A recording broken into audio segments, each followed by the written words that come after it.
Hello everyone. This will be the snow day video for MAT1010-108. I figure I wouldn't let you guys or make you guys come in today. I figure I'll have better attendance if I have virtual attendance today. Yeah, that's working, right? Okay, so I thought I would just explain my little solution to our population problem here. I'm going to try and make this be, like around 10 minutes, because I know you guys probably got other things to do, so I'm starting a timer for myself. Here we go. What have I done here? I've basically made two separate projects here. So first column is years since 2017, right? So if I have 0 years since 2017, I have the population given in the project. So if people are wondering what I'm talking about is this population activity that's posted here on As You Learn. And that's what we're talking about here. So we have a population that's growing by a certain percentage every year, and a certain amount of arable land that is decreasing by a rate. So this is like the slope of a linear equation. This is like the growth factor on an exponential equation. Sure, that made a lot of sense. So how do we set this up? Well, we go back over to Excel. So yeah, first thing I do, year 0, so meaning years, so this is 2017, that's the year, right?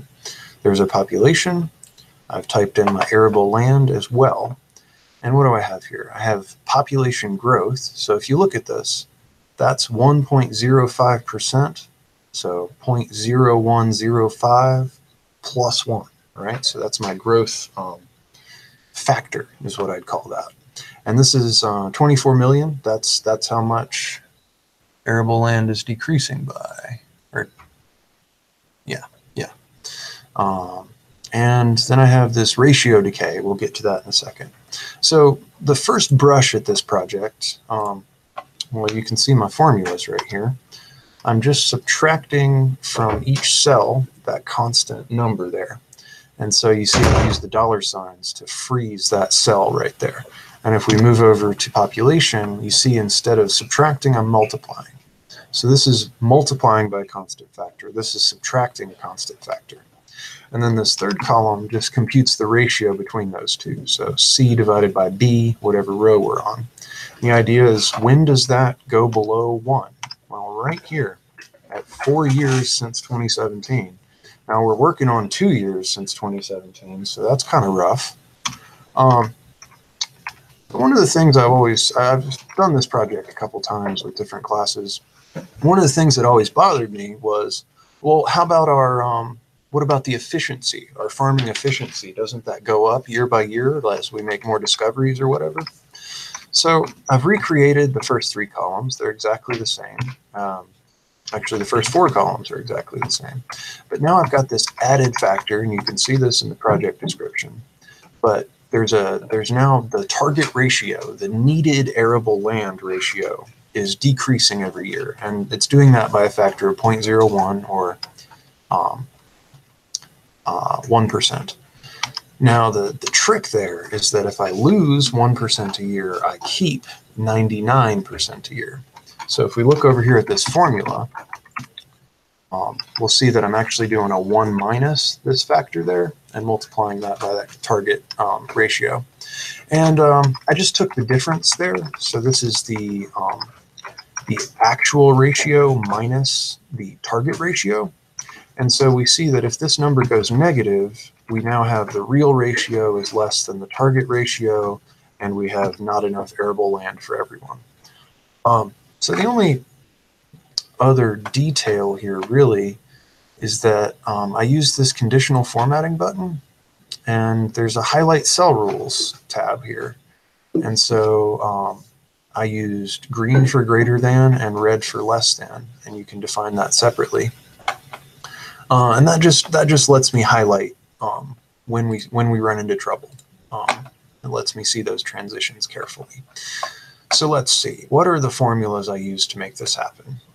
So for here, I just went 0, 1, 2, 3, and then dragged down. So you can see that if I highlight kind of a sequence like that, it's telling me what what it's going to fill in, and that's exactly what I meant, so I let it do that. For these, dollar signs, very important, because I wanted to say my factor right here. There's another way to do this, right? I could have manually multiplied by 1.0105, and you can see that works just fine.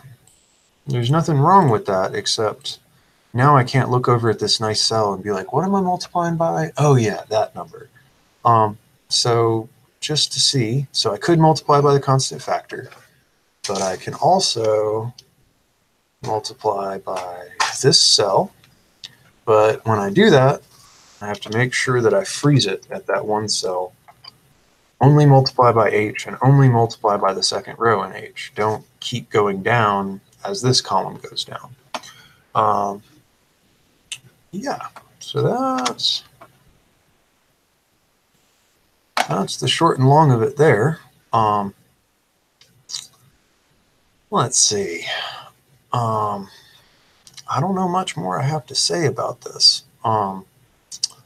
So constant multiple, and you notice here I've just repeated the cells, so that's a good thing to notice.